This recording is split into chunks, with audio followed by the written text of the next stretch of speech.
జగన్మోహన్ రెడ్డి గారు వెళ్ళి పలకరించిన తర్వాత జగన్మోహన్ రెడ్డి గారి దగ్గరికి రైతులు విపరీతంగా వచ్చిన తర్వాత భయపడి రాజకీయంగా చేస్తున్నటువంటి నాటకం తప్ప చిత్తశుద్ధే లేదు చంద్రబాబు నాయుడు గారికి. ఇవాళ కాదు, ఎప్పుడు రైతుల పక్షాన చిత్తశుద్ధి లేనటువంటి ముఖ్యమంత్రి ఆయన మరొకసారి నిరూపించుకున్నాడు. వీఆర్ డిమాండింగ్ నౌ, అట్లీస్ట్ ఇప్పుడైనా సరే చంద్రబాబు నాయుడు గారు ప్రభుత్వం మార్కెట్ రంగంలోకి దింపి రేపటి నుంచి కొనమనండి, సంతోషం. మా టైంలో 27,000 మ్యాక్సిమం రేటు ఆయన ఒప్పుకున్నాడు, మేము చెప్పవసరం. శభాష్ వేళ 30,000 పెంచేసామని చెప్పమనండి, మేము కూడా శభాష్. చంద్రబాబు నాయుడు చాలా గొప్పవాడు, రైతుల పక్షపాతి, రైతులు గిట్టుబాటు ధర లేకపోయినా 30,000 రూపాయలు కొనిపించాడు.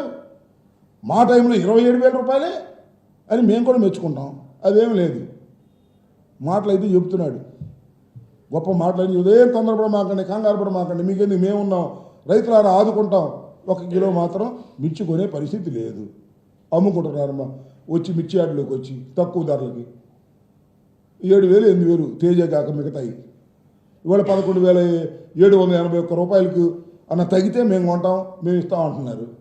ఈ తేజ తప్ప కడవైన తక్కువ ధరలే, ఏం కావాలి వాటికి?